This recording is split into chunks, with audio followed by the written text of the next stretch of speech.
Preserving the planet. The Micro Effect. www.themicroeffect.com.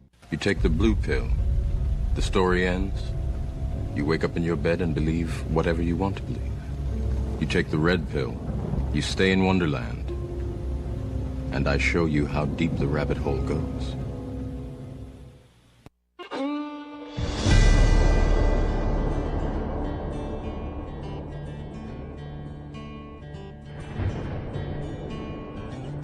There was a mighty nation, blessed above all of creation.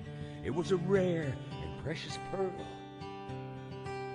conceived in faith and liberty, home of the brave, land of the free.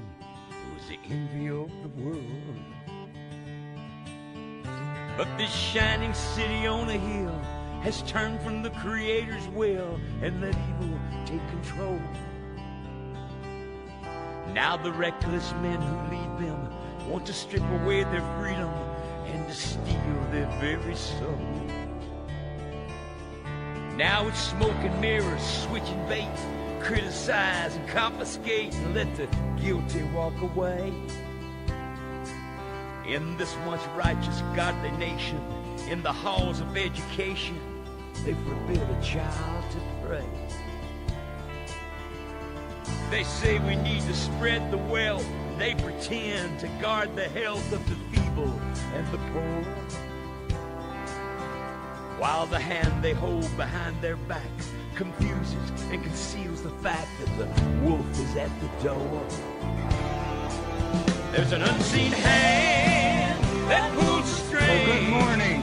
Welcome to Connecting the Dots with Dan Happel. It's Tuesday morning, June 12th, and today we have a couple of really excellent people on our radio program. We're going to be talking about the attacks on land and on ranching and on farming and really the environment in the West. And today I have a guest on my show who is an author of a book called Cliven Bundy, American Patriot. That gentleman is Mike Stickler, and Mike is on the show to talk about Cliven Bundy and to really talk about what went into the writing of his book. He spent 2 months in a federal detention center with Cliven Bundy in Southern Nevada and had the opportunity to get to know Mr. Bundy extremely well. So he has a very important book that really tells us what the Bundy trials and the Bundy family were all about. So I'm very much looking forward to that conversation. And I also have Chance Gowan on the line, and Chance was with us last week, is the science editor for Range Magazine, and he has been a rangeland and riparian biologist for most of his adult life. He worked for federal and state agencies for much of that time, and he's been with Range Magazine for over 20 years because he sees the importance of ranching and traditional American lifestyles in the West. And we're going to be talking about just exactly how this whole situation evolved with the Bundys at Bunkerville, and how so much of what has happened in our country is really a product of federal overreach and a change in attitude toward private landholders and the whole idea of private property. And so this is a program that will deal with how that change has happened over the last 50 years especially, and really how that is impacting Western ranching families. And last week, obviously, we had Bob Brace on, who is a Pennsylvania farmer. So this isn't just a Western issue, this is a national issue. And we need to understand that attacks on private property are part of an entire readjustment of our political culture and really a vision for the future of not just the United States, but the world, where private property will have a totally different meaning than what it has today. And frankly, it won't exist in any traditional way. So with that, Mike, are you on the line yet? Okay, it doesn't sound like Mike is on the call yet. I know Chance is. Chance, you're on the call, correct? Yes, good morning. Good morning, Chance. I want to make sure that we start this this whole program with the premise that things have changed over the last 40 years or 50 or more. Really, it's been a long process. But I want you to put on how you see how that has changed as well. With regard to anything in particular, Dan? Well, you've watched the federal agencies kind of change from the green radioless pickup trucks that had no options on them, and everybody's role in government was to serve the people, and that changed in the early 90s, and that changed into really an appeal to protect the environment, and people became a secondary issue.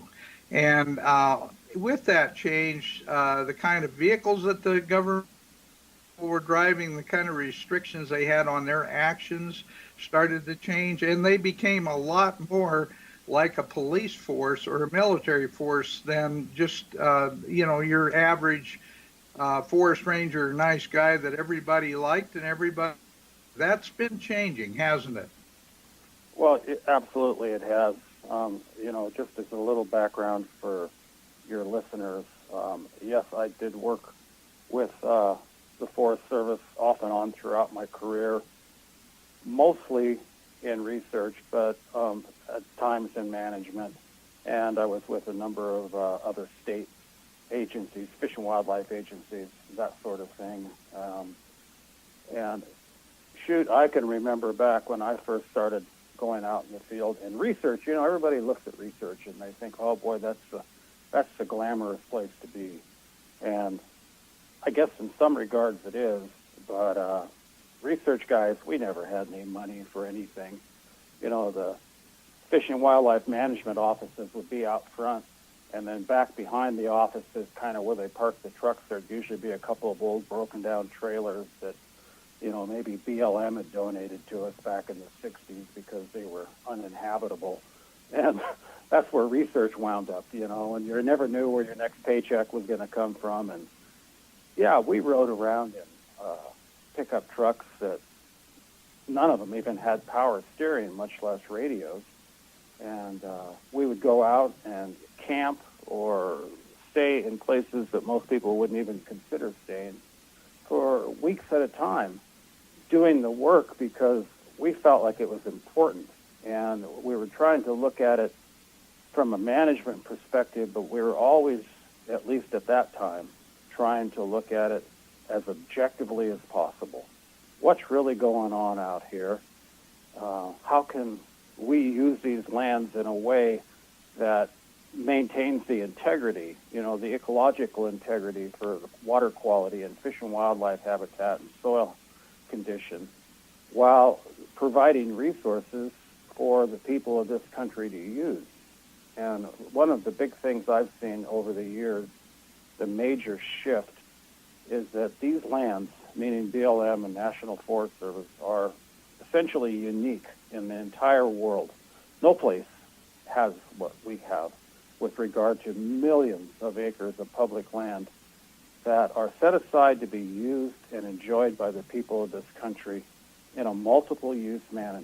So whether it's harvesting timber or providing water to the cities or mining, recreation, all those things were at the top of the list. And over time, multiple use has essentially been just kicked to the curb.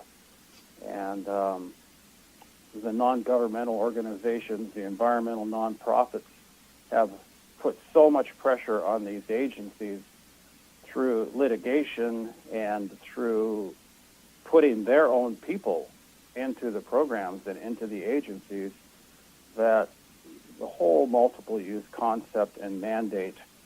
And I'm speaking from a guy that was in and around this for more than 30 years, and I still am as a working consultant.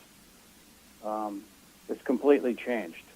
The demographic of the people working for the agencies has changed, and the mindset and the direction and the management intent is nothing like it was 30 years ago. And that's a huge loss for all of the people in this country. Mm-hmm. Yeah, and Chance, of course, you and I have talked about this, but really this has been happening since FLTMA, since the Federal Land Policy Management Act came into being, and it has especially morphed into this different attitude about the environment since the Rio conference called Agenda 21 in 1992. I know in 94, that's when President Clinton brought about the President's Council on Sustainable Development, and it literally started to implement all of the policies that were in UN Agenda 21, and with that, all the federal agencies started falling in line with what were international agreements. And the biggest part of those agreements were attacks on private property. The Agenda 21 people did not recognize the rights of individuals to own property. That's one of the keystones of Agenda 21, is that has to go away for the collective better good. And of course, the whole program, most of the UN stuff is based on collectivism, it's based on communism, it's based on things that are antithetical to, what the traditional American values and the American way of life is all about. So I interject that because that's an area that I've spent a great deal of my life dealing with and studying, and I really understand that these aren't just willy-nilly attacks on private property. This is a real agenda to change what private property means in America.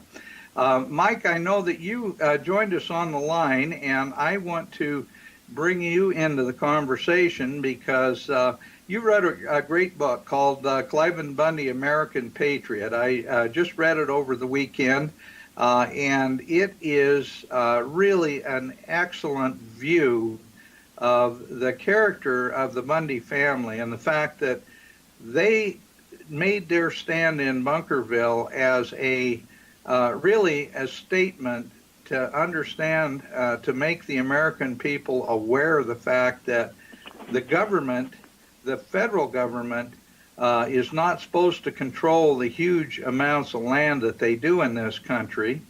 And most of the land in the state of Nevada, I think 85%, various numbers on it, but it's awfully close to 85%, is under the control and management of the federal government. And why be a state if you can't control most of the land within your borders? So with that, Mike, I welcome you to the show. And if you would give our listeners a little bit of your background and how you got into the Federal Detention Center to spend 2 months with Cliven Bundy and hear his story.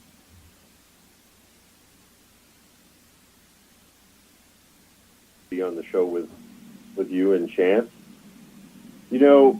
I have a background in agriculture. I actually studied agriculture in college and have done everything from cowboying to owning ranches and cattle and horses primarily, and have some business interests in those areas. But primarily I've been an entrepreneur. I've been a guy who's started businesses and sold them or ran them until such a point that they came to their conclusion. And I am kind of new to the Bundy story, ironically, even though I've now somewhat become kind of the expert on all of this. in 2014, when the standoff happened in Mesquite, Nevada, I live in northern Nevada, about 8 hours away from Mesquite, and of course it hit the news up here, and I just was a normal guy watching the news like anybody else, saw what was going on, and I thought to myself, wow, that's just wild that's going on down there. And I'm familiar with the challenges that, of course, being a Nevadan, that we have here, fighting with and struggling with primarily the Bureau of Land Management throughout the state. I followed this fairly closely, and so I wasn't surprised in 2014.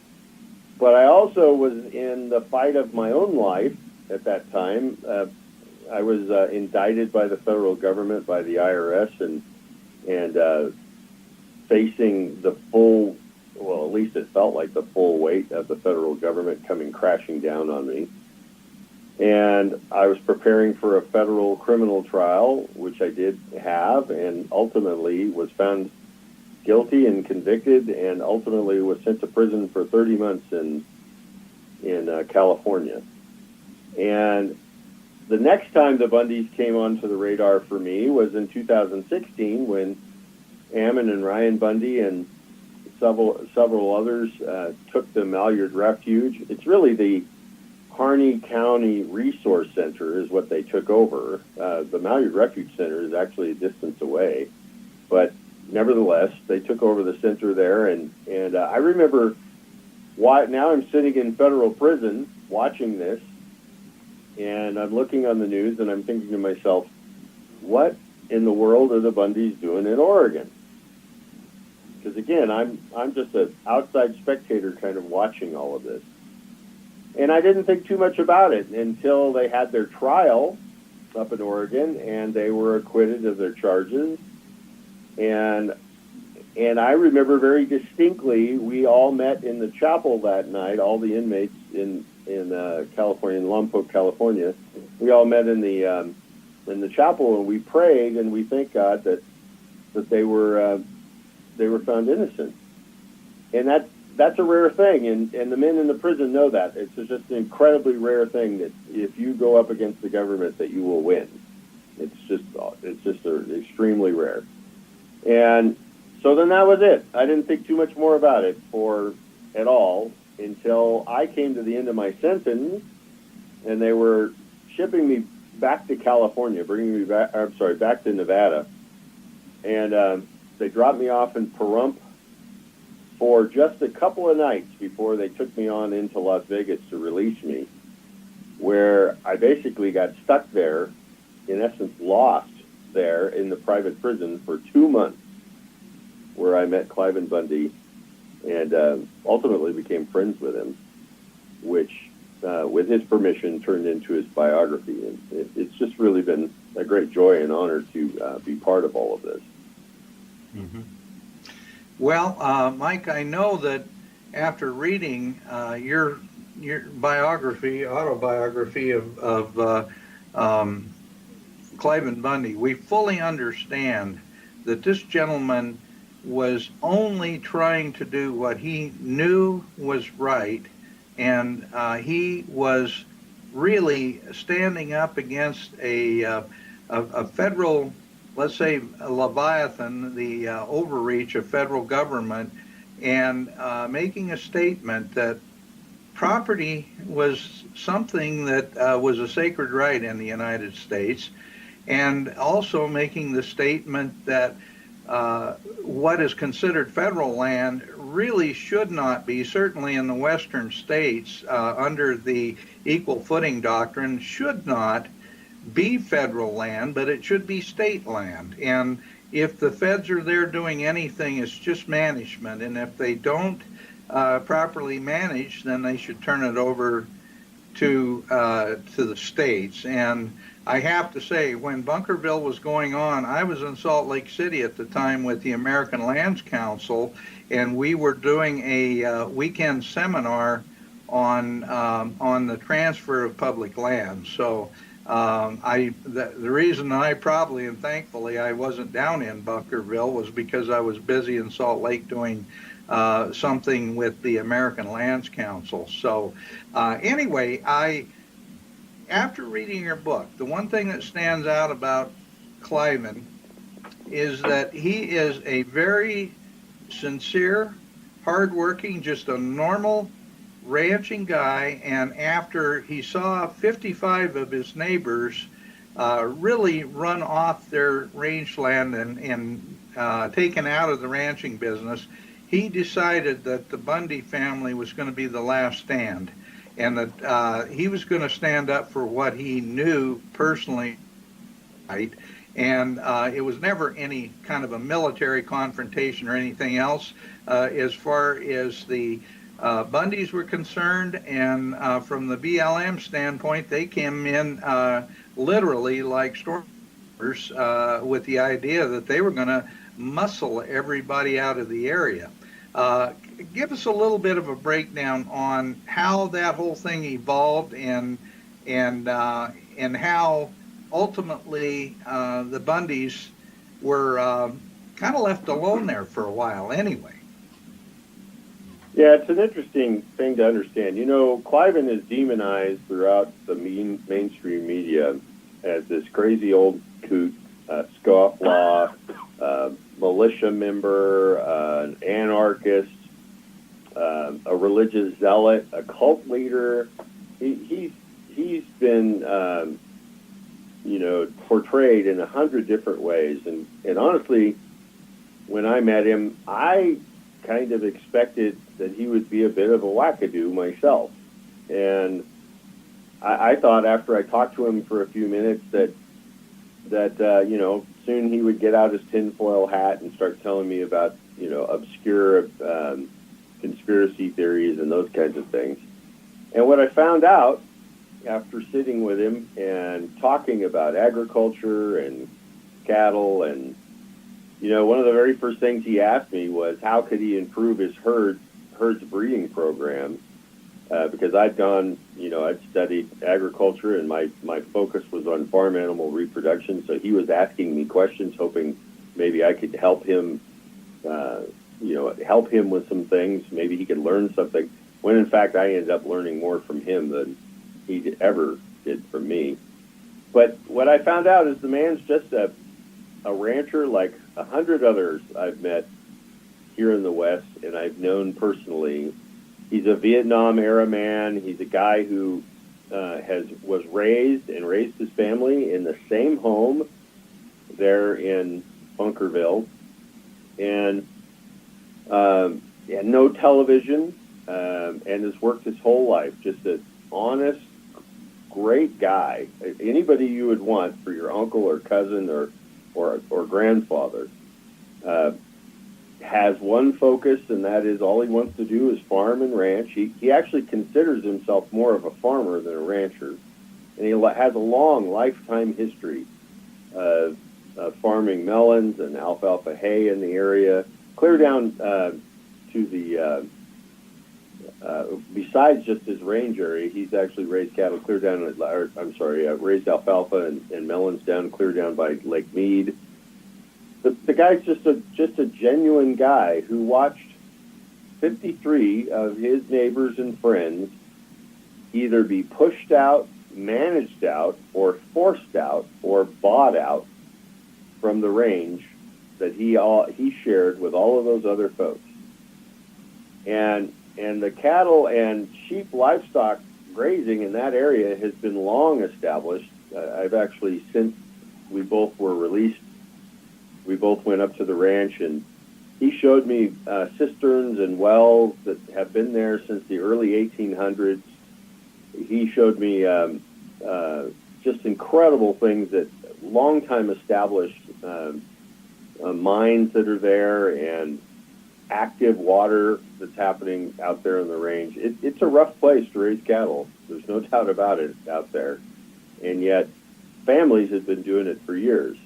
And so when he got to 1993, actually what happened prior to that, 1992, the desert tortoise became an endangered species, and under the Endangered Species Act, they were really ramping up, leading up to the desert tortoise, moving the cattle ranchers off of the area. That's what I mean by managed and pushed out. And he just decided to take a stand. And in 1993, they presented him with a grazing permit that basically eliminated 90% of his cattle from the range and only allowed him to graze 2 months a year, or excuse me, 3 months a year, June, July, and August. Which, unless you're a rancher, you don't understand what that means. June, July, and August is in Southern Nevada is 117 degrees, and the water's dried up, and there is no forage.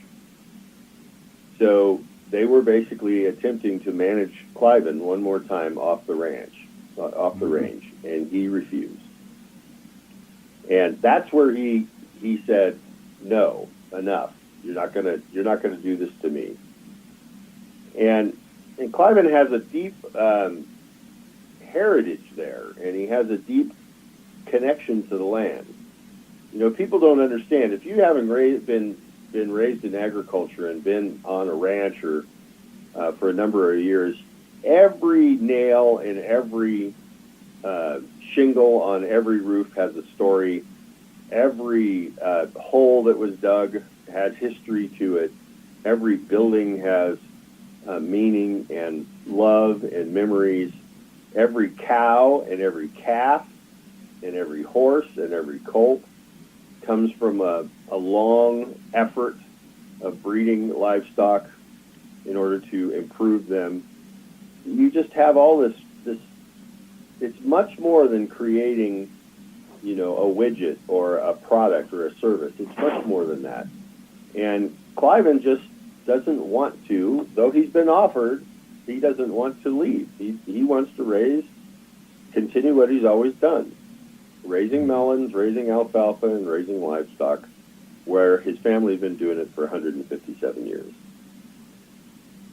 Well, that's that's a reasonable thing. And you've not met Chance Gowan. He's on the call as well, Mike. And I wanted Chance on, and I think we're going to be running into a break here just in a minute.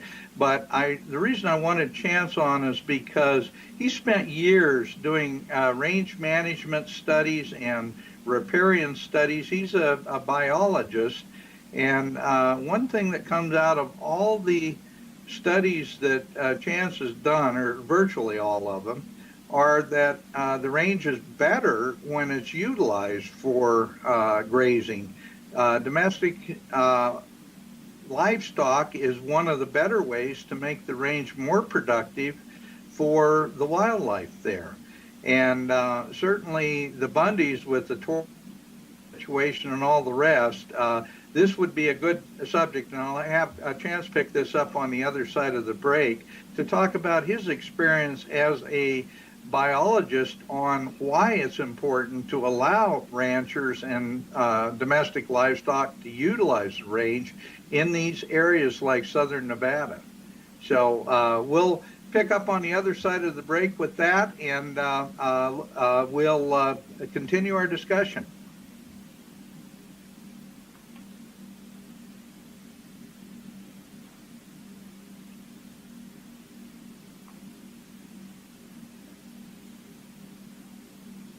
Well, looks like we're not going into our break. So if that's the case, Chance, you want to pick up the conversation, and when we hear the music, I guess we'll move into the break. Yeah, sure. Sounds like we're in it. Sorry about that. We'll pick it up on the other side. All right. Serving the planet. The Micro Effect. www.themicroeffect.com.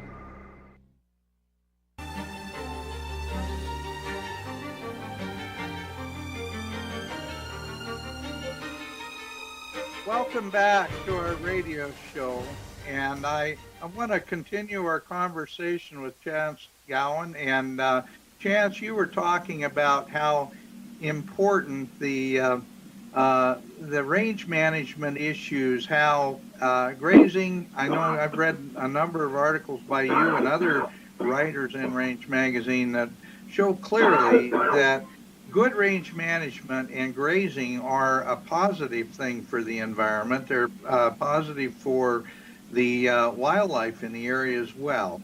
And I know you've written a number of articles, one that was fairly recent, Riding into the Sunset, about how really the federal agencies, because they are now so totally controlled by the environmental groups and have so much influence and pressure exerted on them, how they're throwing good science and good research out the window and just following programs that make very little sense. So with that preface, I'd like to have you back in the discussion to talk about your experiences as a range biologist and a riparian biologist, and why it's important that we have cattle on the range. I'd be happy to. Just for the edification of the listeners out there, a lot of folks don't know what you're referring to when you talk about riparian. Riparian is really that vegetative portion of the land from the edge of the water up until you begin to get into uplands like sage or bitterbrush plant communities like you'd find in a more arid environment. So those are the plants that are really productive. They're what hold the stream banks together. They grow at astonishing rates, and they're very important for all the hydrologic function and water clarity and that sort of thing. And so often when there are issues that come up regarding livestock grazing and water, which is kind of where I've specialized for a long time now, that's what people want to look at, is what's happened to these riparian areas.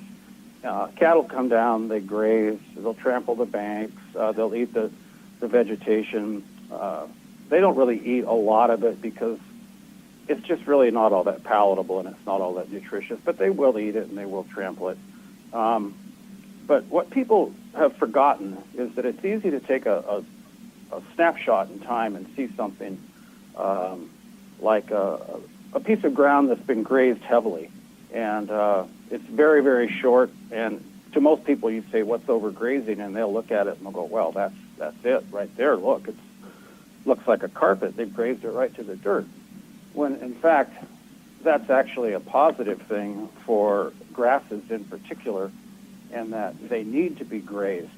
Over time, as long as there's been large herbivores on the face of the earth, they've grazed these plants, and they've grazed them repeatedly, and they've grazed them until it was no longer efficient for them to keep grazing, and then they moved on someplace else.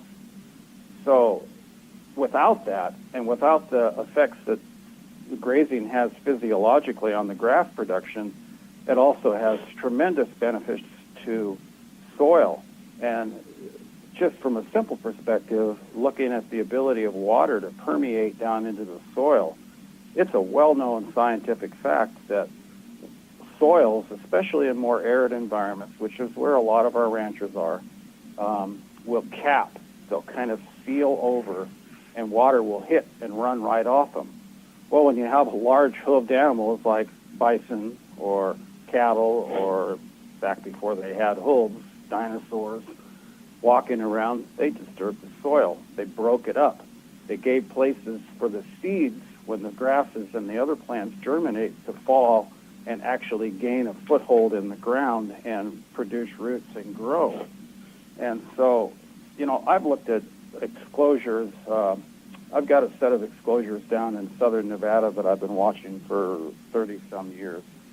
And they had a lot of pressure, this rancher did, from environmental groups because he was overgrazing, and he was adjacent to federal land. His ranch was a beautiful ranch out in the desert. And they asserted that he had been overgrazing. So they put in an exclosure along the stream, and like most exclosures, over about 10 years, everything flourished and grew, and they all patted each other on the back and sang a couple of tunes of Kumbaya, and they walked off. Well, what they don't realize is that it kind of levels off around 10 years. And then as it goes in about 15 years out, things start dropping off, and you get out about 20 years from excluding livestock. And we had another exclosure right next to it where we allowed livestock grazing on a good management practice type basis. And the difference in the vegetative diversity, the health, the vigor of the plants, the condition of the stream banks, the condition of the water quality was absolutely remarkable, in that the area that was grazed on a regular basis with good management practices, which 90% of those guys out there, that's what they do. They manage their lands well. That ground, compared to where livestock had been excluded for 20 years, was so much better in every regard that when I went out there with an environmental group years later, they refused to even look at it because it wouldn't fit the paradigm that they had in their mind of what should have happened. This beautiful exclosure was now full of noxious weeds. There was huge dry spaces between all the plants. The stream banks were eroding and falling in, and the area right next to it that was being actively grazed was healthy and lush and green, and the channel was narrow and the water quality was good. And it was like they were being told a lie that their minds just couldn't comprehend. And so, you know, people realize that it's easy to point the fingers at ranchers, and these environmental groups and these NGOs are remarkably adept at going out and finding a small little, what we call a hot spot. Take a picture of it someplace maybe where fences come together and cattle will ball up, or at a stream crossing, or what they like to do is we'll harden areas along streams so cattle can get down in there and graze and get water and cross and do what they need to do without having any impact on the stream. And they'll find those and they'll take a picture of it and say, well, this is just an example of what the entire stream looks like. And it really isn't the case almost anywhere. Well, you know, Chance, on my own property, I see that, because when we don't have active grazing, and obviously the best way to graze livestock is very intensive, short grazing periods that take the grass down and then give it time to recover. And I've noticed that myself on my own place. When we don't have cattle in an area for a year or two, the grass is nowhere as productive as it is when, you know, we're on it and graze it at least once a year. And I think what you're saying, and this is something that certainly Cliven Bundy and the Bundy family recognized, that you can't run people off the land and have good productive grazing and good productive, a desert area that looks like an oasis. And I know that one of the things, and this is something, Mike, you probably get into, but one of the things that the Bundys were doing was a lot of water improvements. They were doing,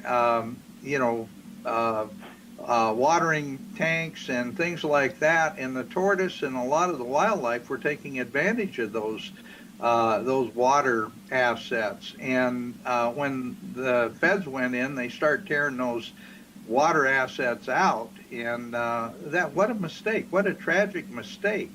So anyway, let's let Mike, would you talk about some of the things that the Bundys were doing to improve their range and to improve the land that the BLM considered their range? Yeah, it's interesting.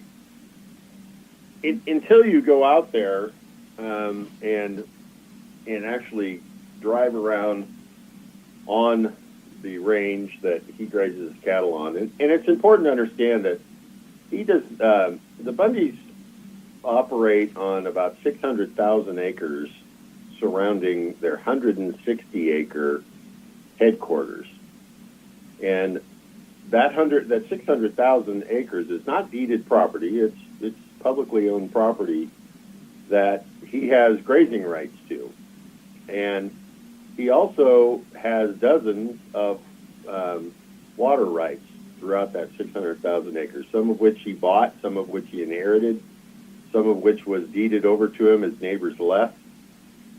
And as I mentioned earlier, some of those range improvements, and especially the water improvements out there, have been there since the 1800s. And Cliven has not just maintained them, and his neighbors maintained them, but they've improved them over the years.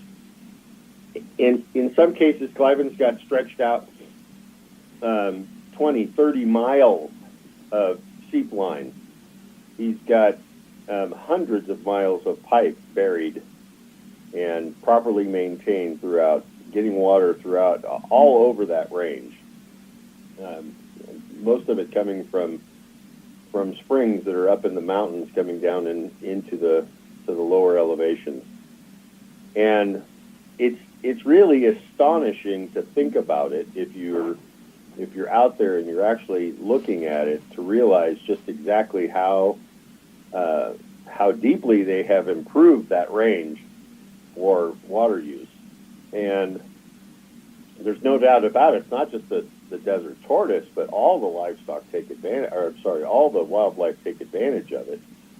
And without it, the wildlife couldn't exist. Most of those, as I mentioned, cisterns are deep in the ground. They're coming out of springs that are way up in the mountains, and they wouldn't have made it down the mountain 20, 30 feet before being dried up. And so that's important to understand. And then when the BLM had their, what's now known as the standoff, when they had their roundup, it's also important to understand that their mandate by the federal court was to seize Cliven's cattle and impound them. That was it. Not to sell them, not to kill them, and certainly not to go out and destroy his private property, which was the range improvements. And that's what they were doing. They were actually driving out, during the roundup operations, they were out tearing out his range improvements, tearing out those cisterns, tearing out the water tanks, pulling up the pipe, and basically destroying his deeded personal property that belongs to him and has belonged to him for a number of years, and to his family for even longer. So there's a lot that he's able to do, and then just kind of going with what Chance says, ranchers always have had this saying, you're either growing feed or you're growing fuel. You're either growing, there's either feed out there on the range for the cattle to browse on or to graze on, or you're growing fuel for fire.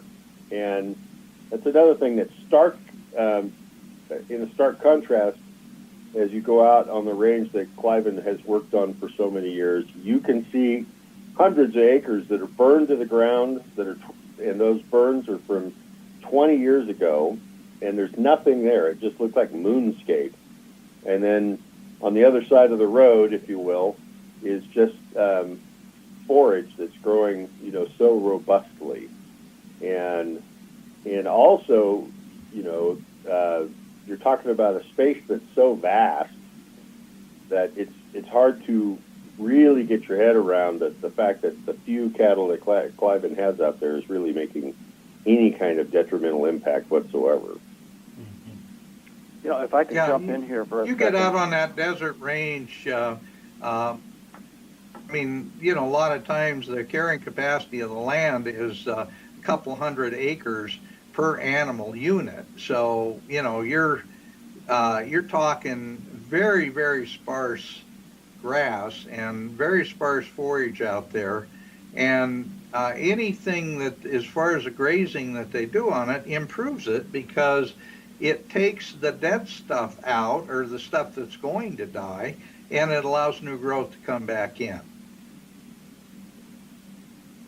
Well, yeah, it's not just the new growth that's coming back in.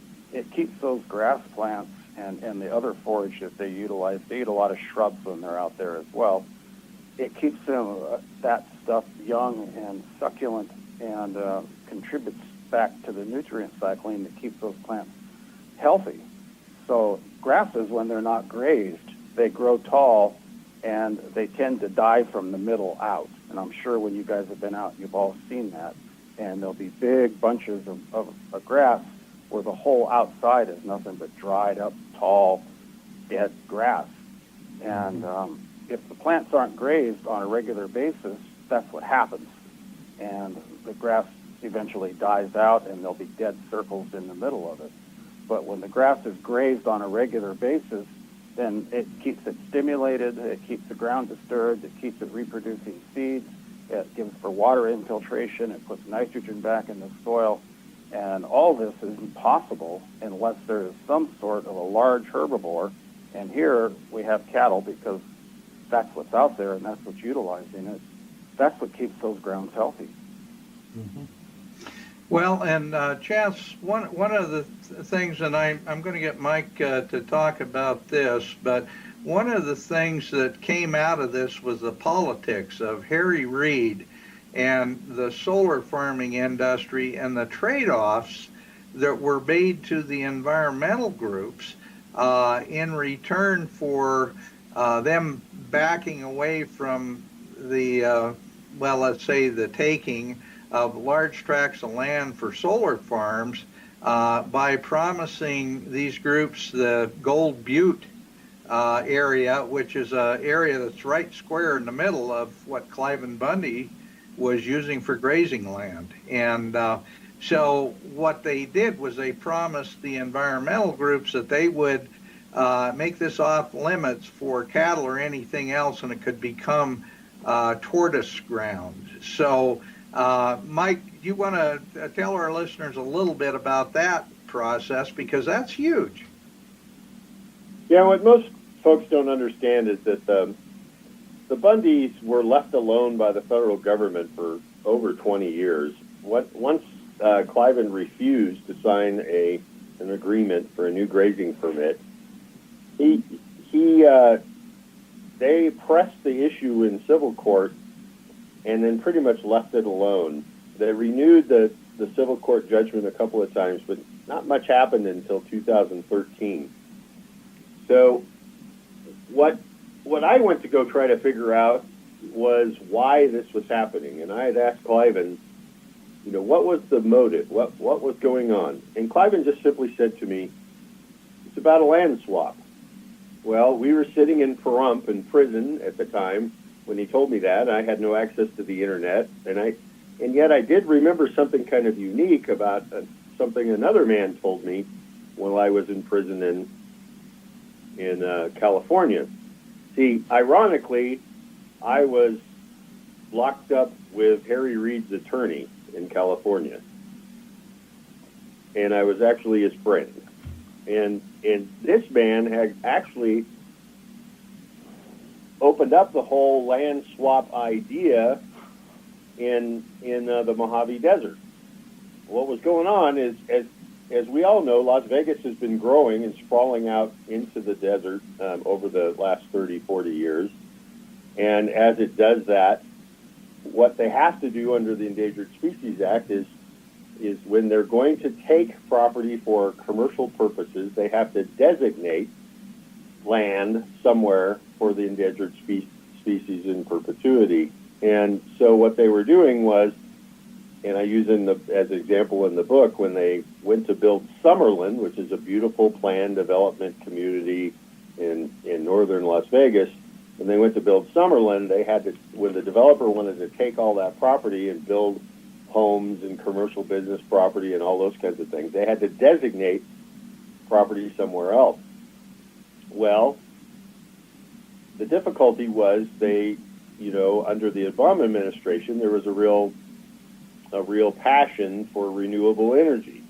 And the one thing that Southern Nevada has a lot of is sunlight. And so there was a real push to put in photovoltaic or solar panel farms throughout the desert. And there's federal money being funneled in to have that happen.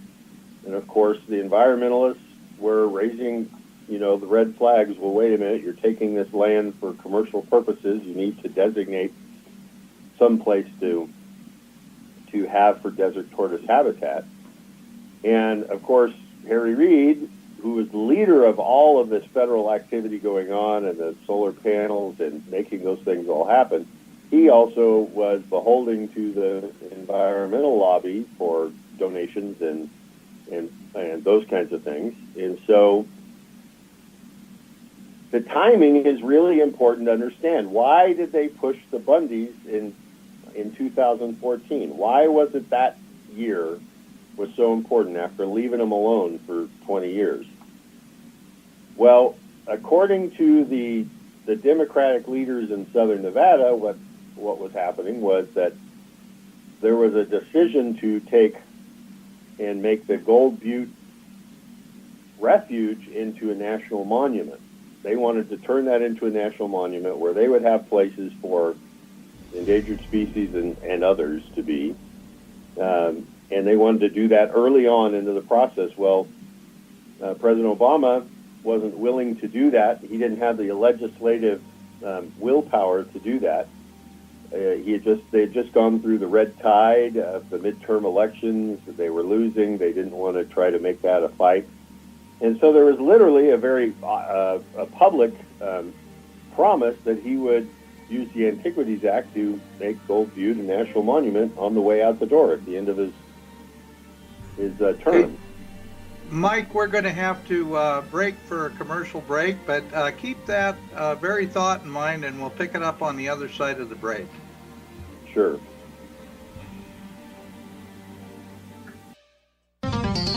This is The Micro Effect. The Micro Effect. www.themicroeffect.com. You take the blue pill. The story ends. You wake up in your bed and believe whatever you want to believe. You take the red pill. You stay in Wonderland. And I show you how deep the rabbit hole goes.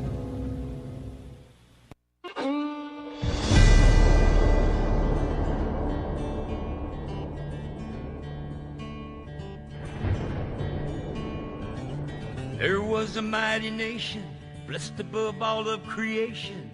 It was a rare and precious pearl, conceived in faith and liberty, home of the brave, land of the free. It was the envy of the world. But this shining city on a hill has turned from the Creator's will and let evil take control. Now the reckless men who lead them want to strip away their freedom and to steal their very soul. Now it's smoke and mirrors, switching baits, criticize and confiscate and let the guilty walk away. Well, welcome back to Connecting the Dots with Dan Happel, and today I've got Mike Stickler and Chance Gowan on the call with us, and we are talking about the attacks on the West, and we're trying to get into some of the weeds of understanding just exactly how politics and how money is really behind this effort, and how the ranchers and the farmers and the people of the West are really being used as pawns in a very, very bad game. And I want to remind our listeners to please support this radio network, support our sponsors, and tune in at my show today for Jeff Bennett's Life, Liberty, and All Jazz, and also tune in tomorrow morning for Debbie Boscalupi's Radioactive Wednesday. We have people on this network who do a fantastic job of connecting the dots. People besides myself, we're all connecting dots on this radio network, and it's important that our listeners support that. Please support the Micro Effect Radio Network with your contribution so that we can get our satellite for North America up and running. We're very close to having the resources to do that. Please contribute your money. It doesn't have to be a large amount, but contribute effort so that we can reach millions and millions of listeners on a regular basis. So, Mike, I get back to your discussion. You were talking about how the Gold Butte transfer, land transfer, how that was going to work. And I just want to, as we lead into that, I want our listeners to understand one thing. Nothing in government happens by accident. That's a quote from Roosevelt, Franklin Delano Roosevelt, and he was absolutely right. And right now, the level of corruption from prior administrations and from holdovers in the various federal agencies is something that we're going to have to deal with for some time. And we need to weed this out, because money and politics is really behind the effort to destroy private property in this country, and that's something we need to understand. So, Mike, anyway, you were talking about the Gold Butte transfer. Go ahead and finish your thought on that. Yeah, I think it's important for the listeners to understand that for 20 years, Cliven Bundy has been out there under and operating, raising cattle, and operating as his family has for all of these tens of years, and really the government did nothing about it. They made no movement to get rid of him. The cattle really were not an issue. The desert tortoise is not really the reason for this. Why it became so important on 2014 is because the climate had changed starting in 2008 and moving forward in developing the photovoltaic farms or solar panel farms. Just to the west of Cliven's ranch is a 15,000 acre solar panel farm. To the south of him is a 5,000 acre solar panel farm. And to the east of him is now the Gold Butte National Monument. And as I was saying before the break, what has to happen in order for those farms or any kind of commercial use to happen, they have to designate land for the desert tortoise somewhere as habitat in perpetuity. It doesn't matter if there's desert tortoises there or not. It doesn't matter if they get moved or not. My sister jokingly asked, well, did anybody, send the memo to the desert tortoise that they had to move to this new land where they could live? Of course not. Nobody's really interested in those kinds of things. What they're really interested in doing is keeping the environmental lobby happy and fulfilling promises and keeping them from suing them, because, as Chance had mentioned earlier, that's one of the ways that they motivate the government agencies to do certain things. And so President Obama was not willing to make it a national monument until the end of his term. And so that had basically would have been a major roadblock to all these photovoltaic farms being developed, because they had no place to put it. So now we've become focused on Cliven Bundy's range, 600,000 acres. Here's this old scofflaw out there that we already have a federal judgment against. He doesn't have any money, so it ought to be easy to just run him off, close him down, put him out of business, and blame every cow that ever had, that ever crossed the land out there on him. They don't really understand how many cattle are out there. They're saying there's roughly around 1,100 to 1,200 head of cattle out there, but they admitted in court they could only identify roughly about 400 of them with Cliven's brand or earmark. The rest of them are all feral out there on the range.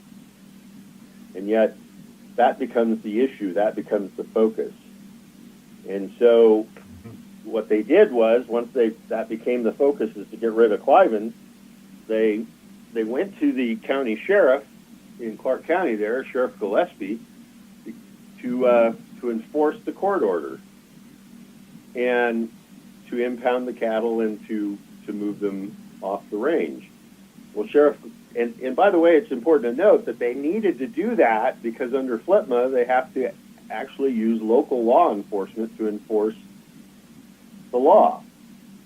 That's written into into FLTMA.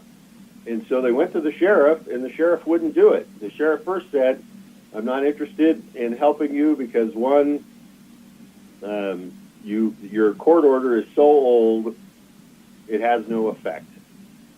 So then they went back, this was in 2013, they went back to the court, and they got a fresh court order, and they came back, and then Sheriff Gillespie says, I won't participate because you, the BLM, continue to lie to me, specifically Dan Love, their head of law enforcement. And this is a crazy idea, trying to gather cattle in the middle of calving season in April. You're going to have nothing but problems. You're going to have a lot of deaths. And we haven't fully assessed whether this is a safe idea or not. And the way you want to go about it is going to cause nothing but conflict. And his statement was, there's no cow is worth an American's blood. And so Sheriff Gillespie wouldn't participate originally in the roundup operations. That's why the BLM, the FBI, and apparently the Los Angeles SWAT team all mustered together to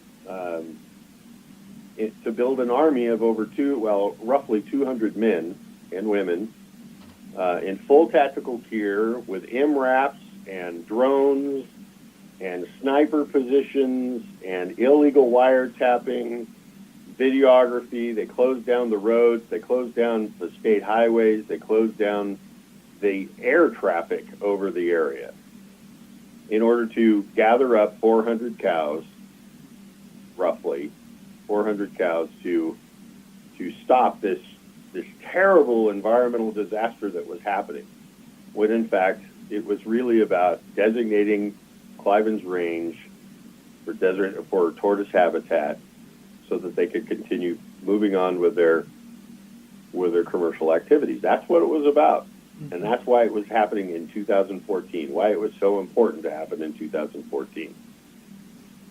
Well, Mike, one of the things that I've read and I've seen evidence of is that actually the areas that the desert tortoise were thriving were the areas around many of the water tanks and the areas that Cliven had actually improved, or the Bundy family over a period of several, 100 years had improved. And in fact, when the BLM and some of these groups went in there, they actually killed some of the desert tortoise. And really, it was obvious that the desert tortoise wasn't really what this was all about. It was about getting him off the land. That was really it in a nutshell. Well, there's no doubt about it. And the fact is that Cliven, on April 12th, 2014, the cattle were released back out onto the range from the government-held corrals, and they remain there.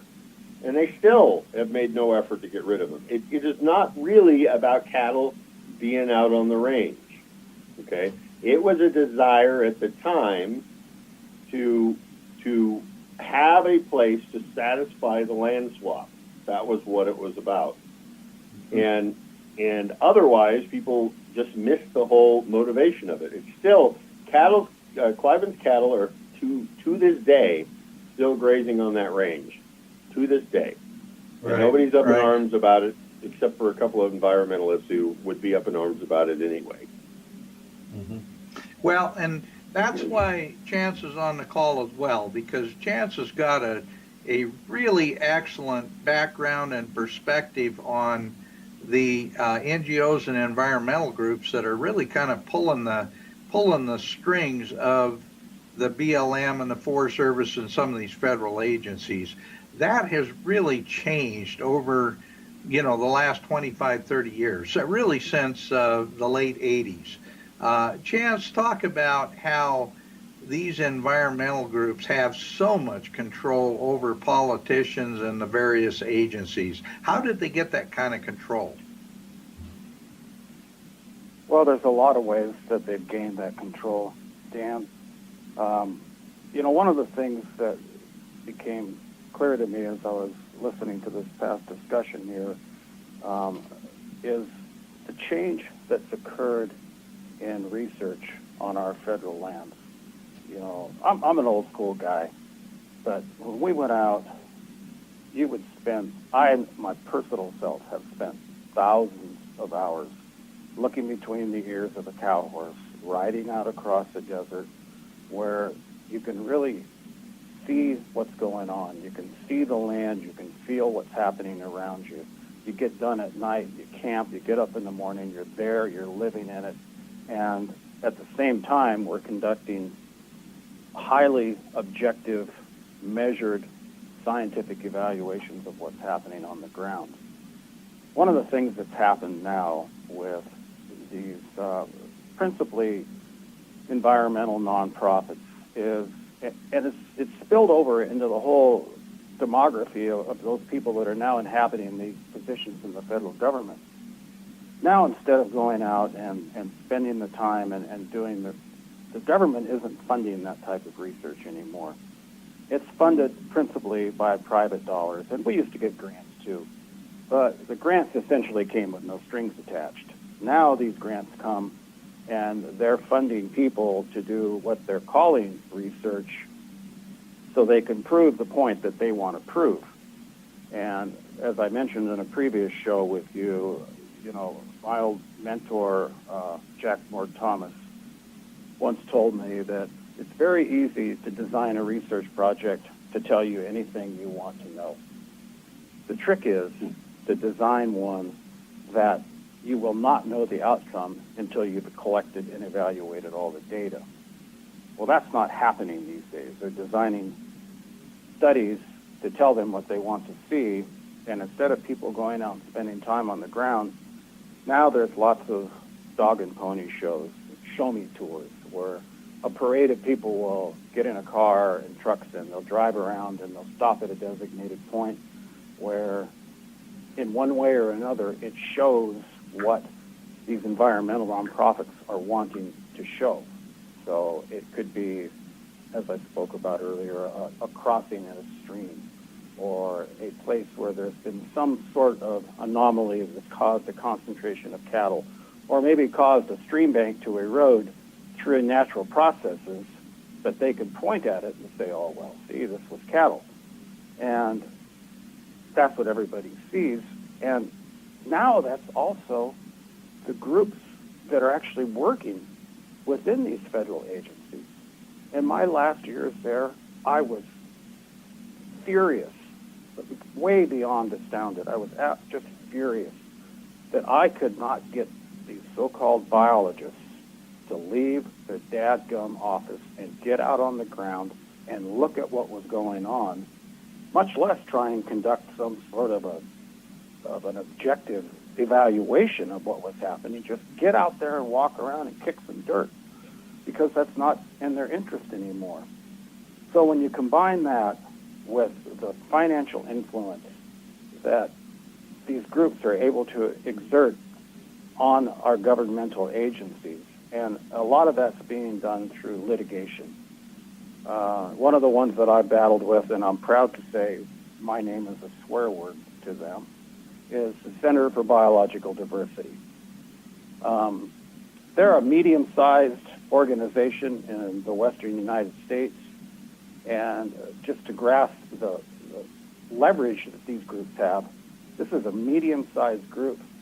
Right now, they probably have $30 million in liquid assets, and the last time I went into their nonprofit paperwork, they had 41 attorneys on staff. So you can imagine the influence that they can have when they show up at a district office for the BLM or a forest for the Forest Service and say, look, we're pretty unhappy about what's going on out here with Joe Below's ranch, and we want some things to change here, or we're going to litigate. And they can't. They can't fight it. They don't have the money to fight it, and more importantly, they don't have the scientific data to back up what they're doing. And when you mix that with an interspersion of people coming in from outside these agencies, back when I started, it was people that grew up as outdoorsmen.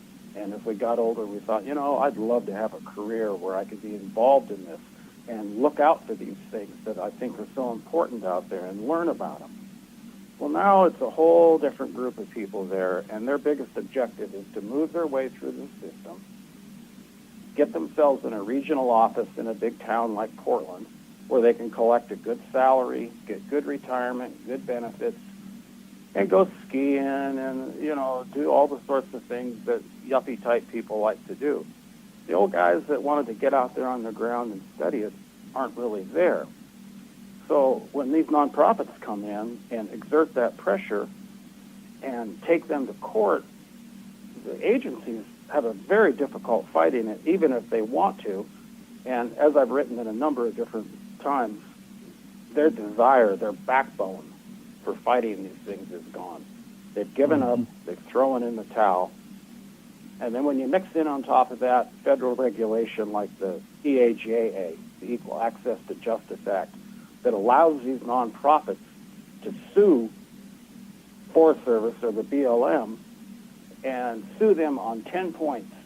And if they prevail on even one, and anybody can write a lawsuit where you're going to prevail on 1 point, then they recover all of their costs, not their actual costs, but costs that are set up on a government scale that far exceed what their costs were.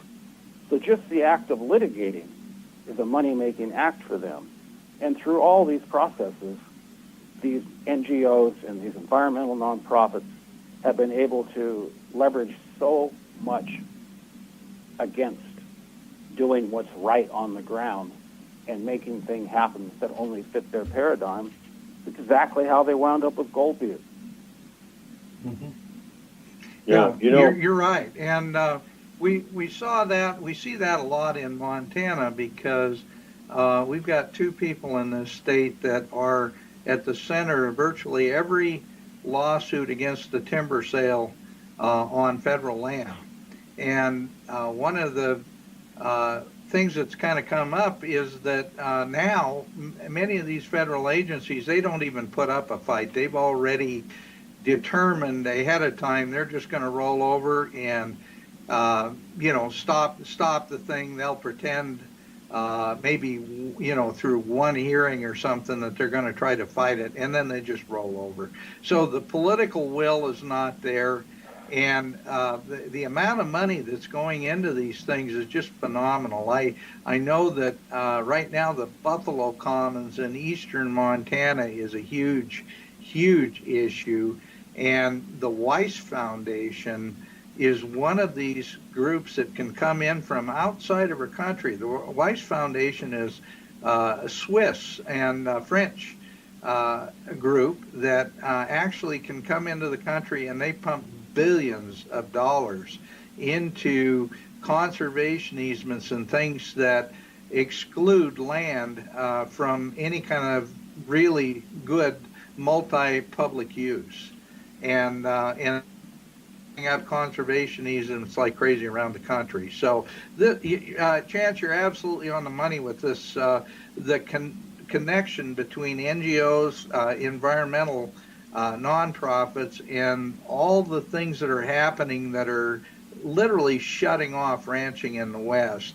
Hey, Dan, let me get add you back into this discussion. I'm sorry. Go ahead. Yeah, I just wanted to say something before it floated out of my feeble old mind here. You talk about these solar farms out there, and if these people, Harry Reid and the like, that represent themselves to be so environmentally conscious, had a lick of sense about things like that and really did care, just stop for a minute and just think intuitively what happens when you go into a desert environment and you cover up 25,000 acres with solar panels.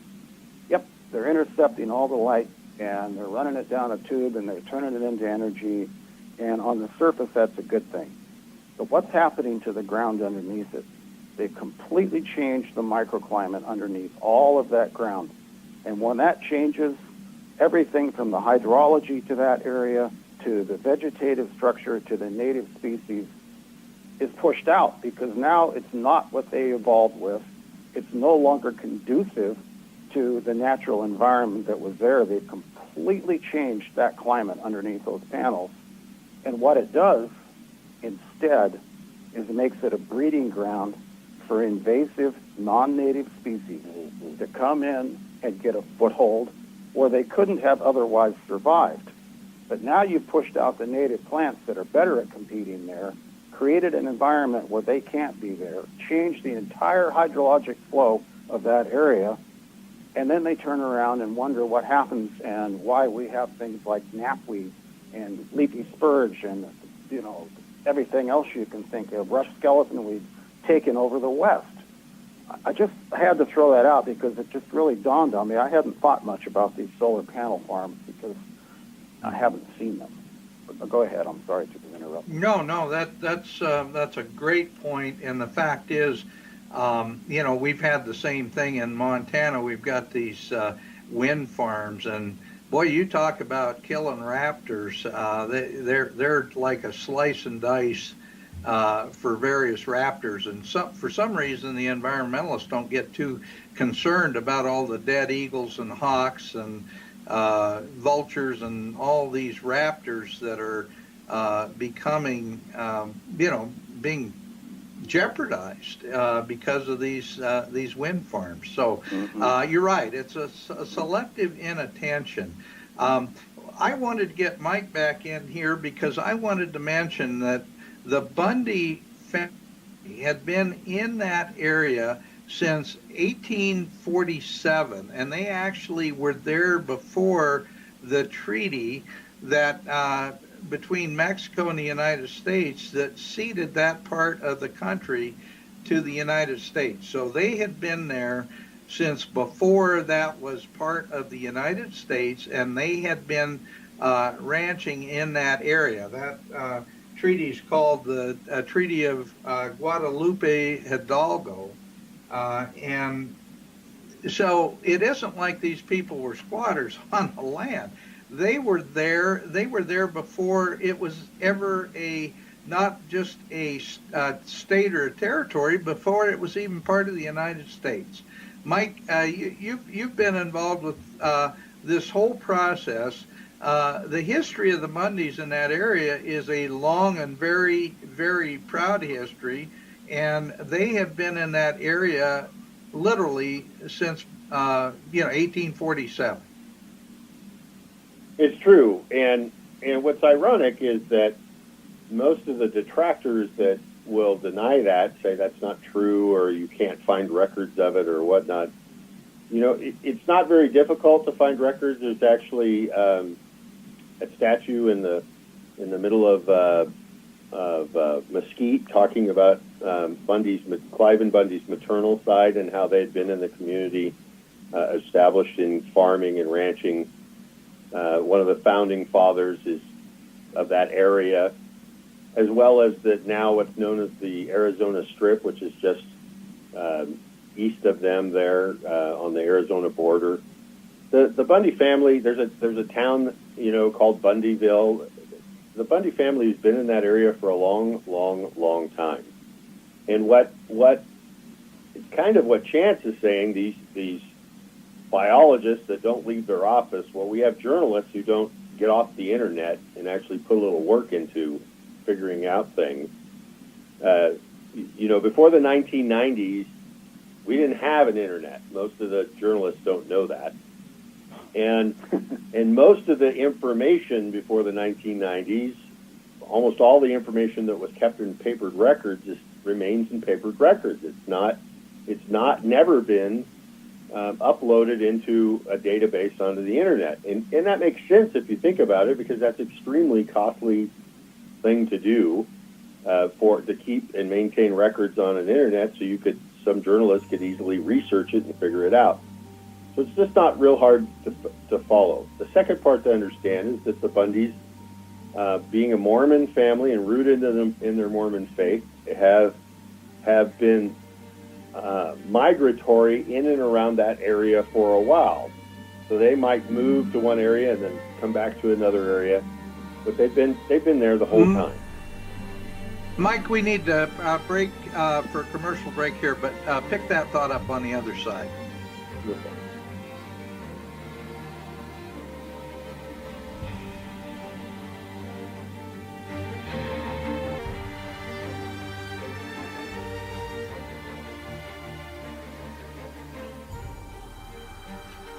Well, welcome back to Connecting the Dots with Dan Happel. I want to remind our listeners that Debbie Boscalupi's Radioactive Wednesday is tomorrow morning from 8 till 10 a.m. Pacific time, and she covers many of the subjects that we talk about on Connecting the Dots. In fact, her Radioactive Wednesday, she connects as many dots as I do.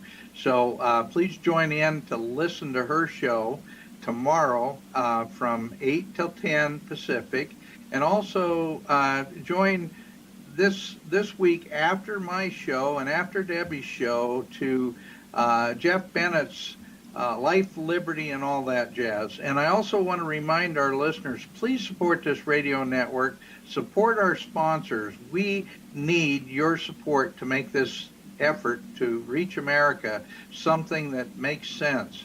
And please, while you're doing that, remember that we also have our Red Pill Expo coming up in Spokane, and there is an opportunity on site to buy tickets for that event, and it is at a discounted amount. So we have a special coupon that if you click on that, you will be able to receive a 15% discount on your tickets for the Red Pill Expo, and that's in next week in Spokane, Washington, from the 21st through the 23rd. And Chance, I'm going to be at that event reporting for Range Magazine. Mike, I think you're going to be promoting your books at that event, if I'm not mistaken. But in any case, we need to support the liberty-minded people that are supporting this network. So please do.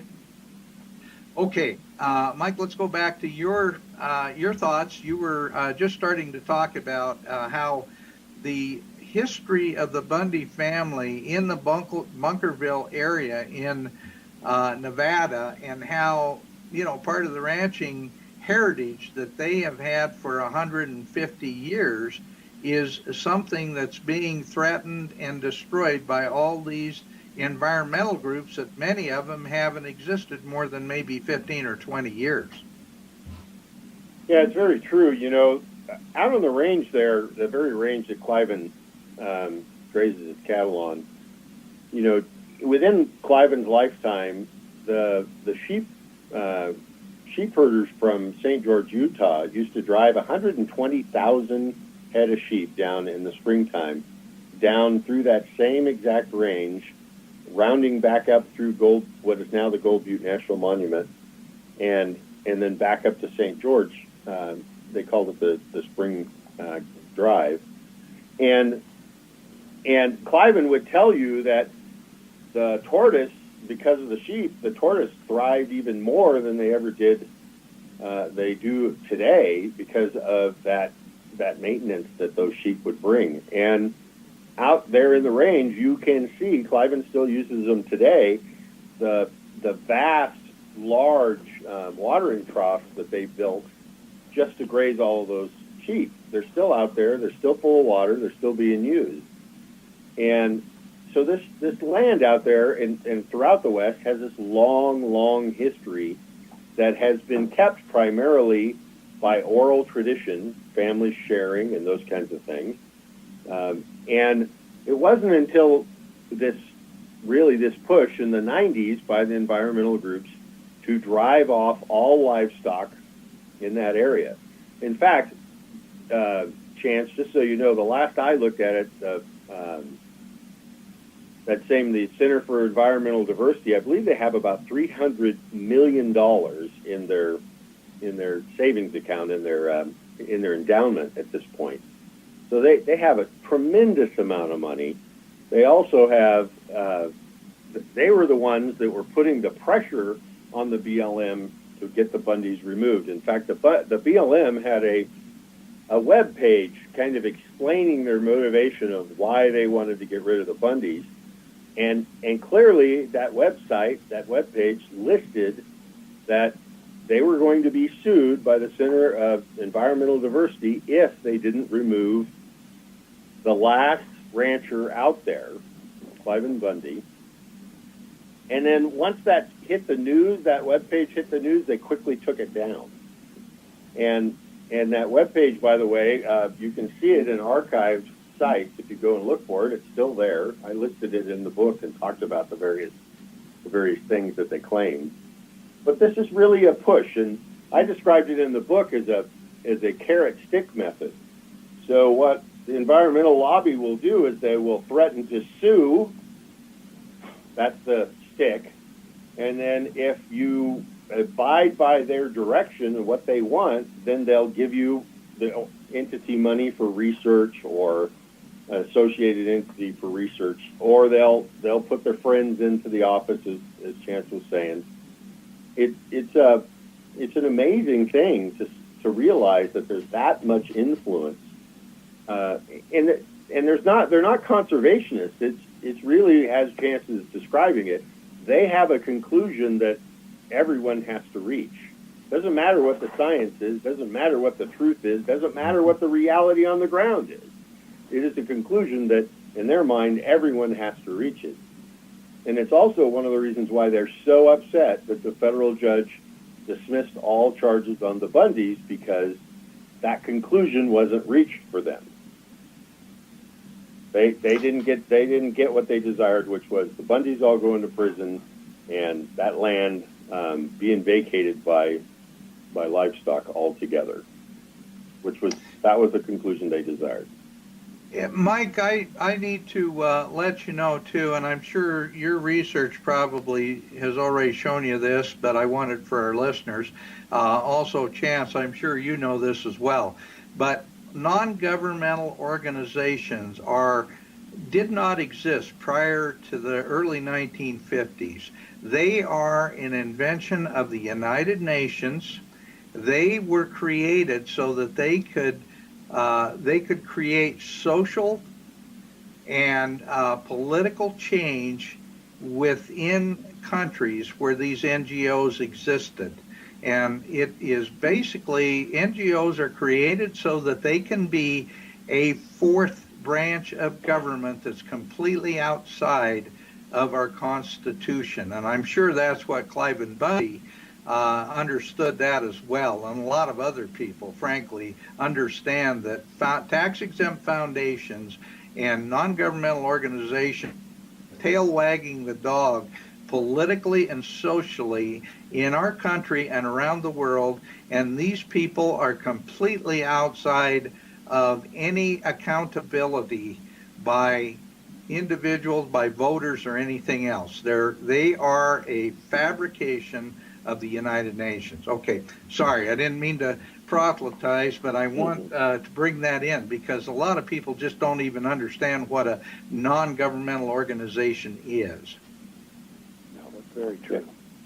Yeah, NGOs are effective in international settings. A lot of charities and human relief organizations are classified as NGOs, but I think Americans are most shocked to realize that NGOs are used in the United States to apply an underlying agenda. They're not here to help feed the hungry or clothe the poor. They're here to force an agenda that they have, and they so often do it under the guise of charity.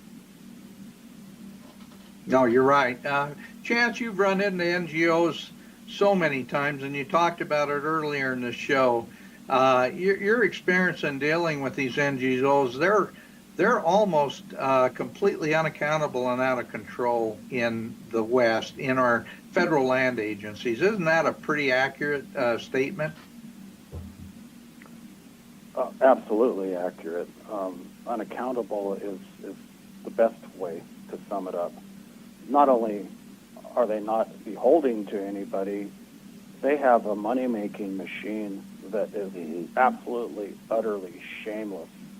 I'm covertly on several sites as a what they perceive to be a supporter, somebody that's sympathetic to their cause, and I get newsletters all the time soliciting donations to funds that are critical. If you don't send me this money right now, these wolves are going to be wiped out, or these plants are going to go away, or these butterflies will be gone forever. And the last one just flew by my window. You've got to send money to this fund. And then when you go look up the funds, they don't even exist. It all just goes into the general fund for these NGOs. I've been into their tax records. One of the few tools we have is that because they're a nonprofit, if you work at it, you can get pretty deep into their financials. They're very good at hiding them. They're very good at making things misleading, putting up red herrings.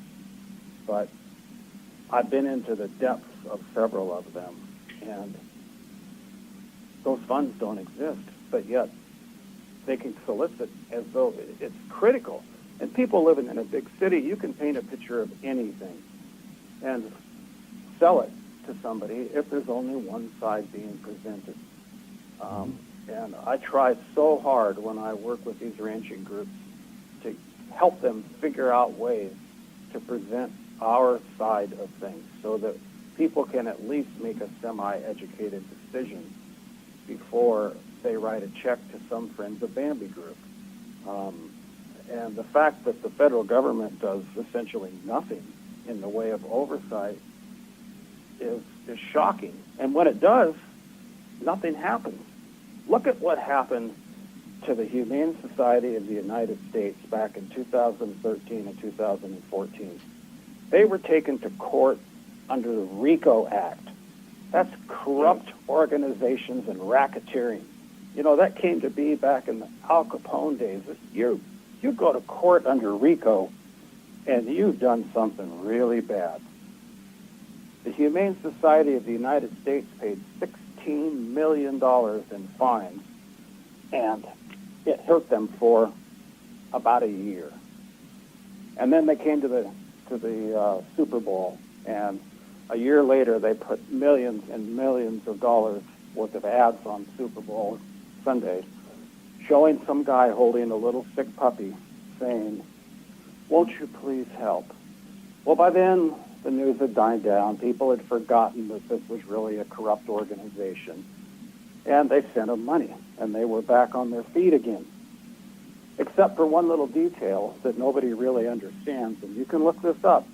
The Humane Society of the United States does not in any way operate, support, or condone an animal shelter any place in the world. That's right. Yet when everybody thinks of the Humane Society, they think, well, yeah, that's the animal shelter. Nope.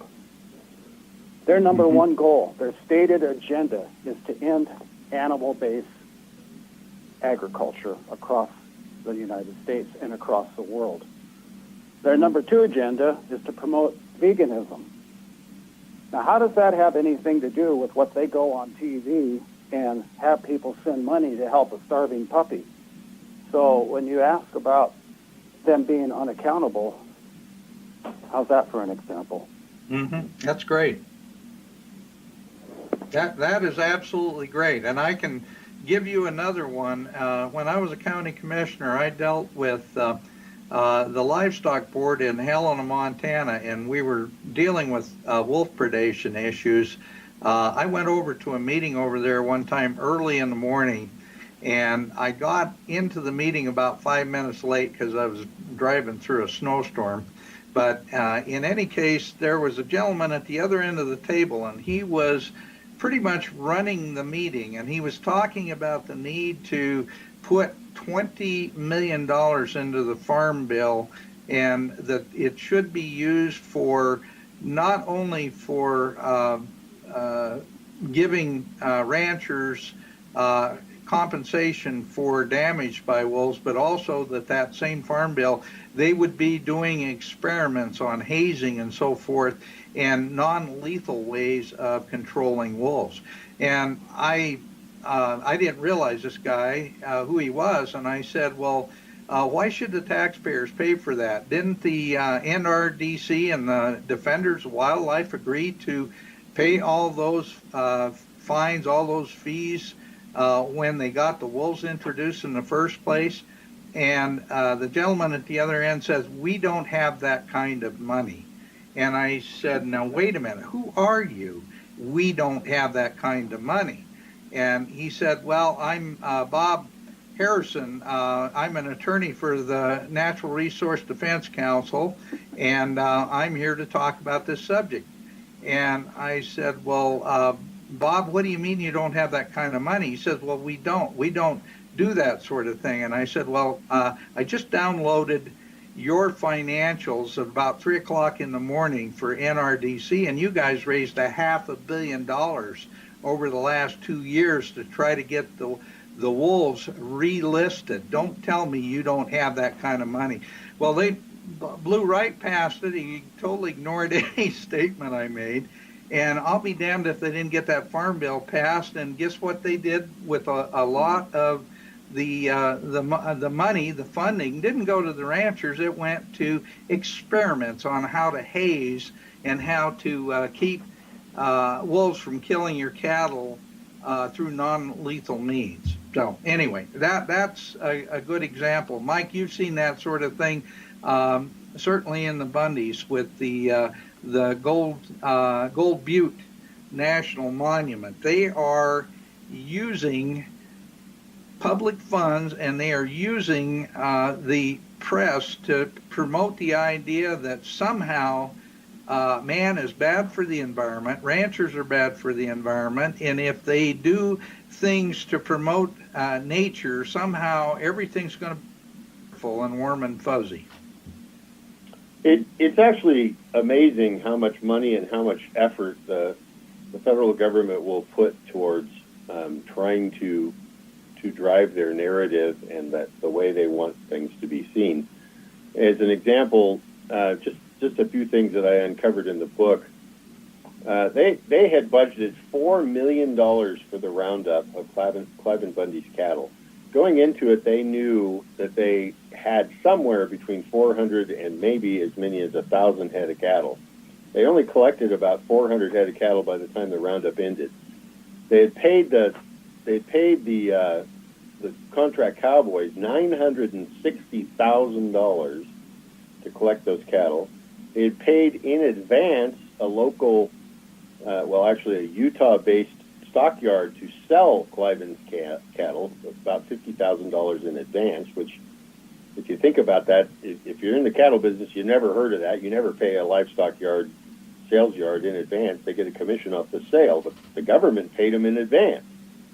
They spent millions on the operation itself with all the different things they had. And then when they took them to trial, they had a $200 million budget to take those 19 men and put them in prison for the rest of their lives. And so that they're just not hesitant to spend mind-boggling amounts of money and lie and cheat and steal to do it in every direction that they can. And so when you hear these big numbers, after a while, they're just kind of, people glaze over. But I want to remind your listeners, we're talking about 400 cows that are having almost no effect. So are they really investing the money on 400 cows trying to save the environment and to save those poor little tortoises? Or are they spending roughly $204 million on another purpose? And we have to all recognize that that's the kind of thing our government's doing in order to drive these issues forward. And then when you get into the trial and you realize the just absolute criminal activities that the prosecution was up to and law enforcement was up to in the effort to put these men in prison for the rest of their lives, it feels like the Soviet Union, quite frankly, the stuff they were up to. And I was very, very sad when I sat in the courtroom and heard them reveal, which, by the way, there was only two journalists. I shouldn't say other because I don't include myself as a journalist. There was only two journalists in the room when the judge revealed what her concerns were, and one of those was from the Southern Poverty Law Center. That got no traction, and the other was from an environmental website, and that got no traction. What the judge had said was so dramatic and so shocking to what I understood how our government should be working is, and I'm not new to this. Remember, I went through a federal trial myself, so I have some inkling. I have actually more than an inkling of how difficult that is, and then to realize how they stacked the deck and the things they did is just mind-boggling. It's beyond your imagination. No, I think you're absolutely right. It is really like the Soviet Union, the old Soviet Union, and frankly, a lot of the things that are happening, a lot of the programs they're doing are really a direct takeoff of policies that were developed in the Soviet Union and in Nazi Germany. I hate to say that, but the propaganda, all these things that are going on are things that we've got to be cognizant of.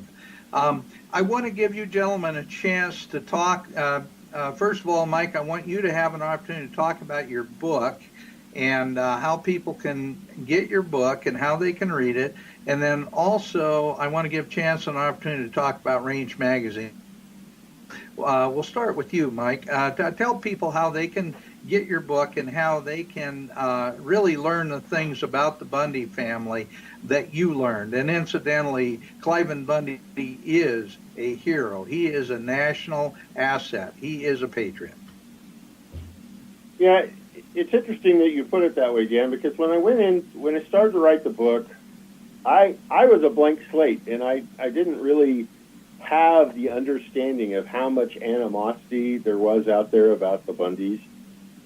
Again, I was tucked away in California in prison when most of this was going on, and I didn't really see the ire and the consternation there is out there. And so what my premise was is to give the reader the facts, and I endeavored to thoroughly research and then present the things that were said verbatim, the actions that people took verbatim. I tried to demonstrate as best as I could.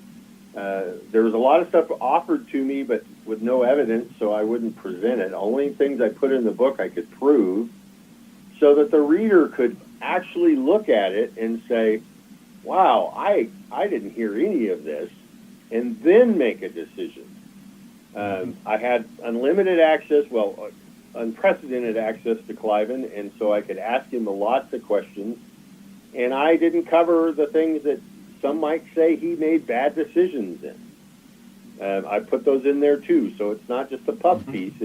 It's the bumpy parts, or as one of my editors said, you put his warts in and all, and that's exactly what I attempted to do, hoping that you would come to the conclusion, whatever the conclusion was, you would at least have the facts to make those conclusions, and that's what I hope that I put together in the book. Of course, you can get it. I'd prefer that you can get it anywhere a book is sold, but go to clivenbundy.net. It's clivenbundy.net, and you can buy the book right there. Okay, great. Chance, tell us a little bit about the things you're working on with Range Magazine. And you know what a fan I am of Range Magazine and C.J. Hadley. So give our listeners a thought of how they can really support Range. Well, thank you, Dan. Range Magazine has been in existence for about 25 years. I've been affiliated with that magazine for a little over 20 years myself. I want to say that I became affiliated with that magazine because CJ, the publisher and editor of that magazine, what she does for the West and the culture of everything that's dear to us out here is a labor of love beyond anything I've ever seen. She works tirelessly day in and day out for damn little money. But she came up to me because I had spoken at a professional conference, and she asked if I would write something for the magazine. And over time, she asked me to take a look at articles that were coming in. People write and make submissions all the time and make statements of fact about this thing or that thing, and it sounds pretty convincing. So one of the things CJ has always been very concerned about at Range Magazine was making sure that what they say is true, that it's been vetted, they're not claims, even if they support the causes that we represent. If it isn't true and it isn't factual, it doesn't get in the magazine. And that's one of the things she's asked me to do over the years, is take a look at these submissions, make sure that what we're putting forth to our readers is actually representing, in fact, of what's happening out there. I have to tell you, we're fighting a losing battle here, and what's happening to the Bundys is exemplary of what's been happening across the West. This isn't hearsay. This isn't based on somebody's skewed perspective. You know, things are happening, and when these ranchers are gone, they're gone. They're not going to be turned back into a ranch again by some rich guy. They're going to be turned into some other use. And it's not okay for the United States of America to rely on foodstuffs from third world countries. So people like these NGOs and others with an objective to get everybody off their land and turn it back into government holdings can do that. People don't realize where the food comes from, and they have to start paying attention. If you're interested in following Range Magazine, you can rangemagazine.com on the internet. Anybody that wants to get in touch with me can always do so through Range Magazine. Okay, well, thank you, Chase, and thank you, Mike, and this has been a great program, and I look forward to the next time we get together to talk about these things. Thank you for having us, Dan. Yeah, thank you, Dan.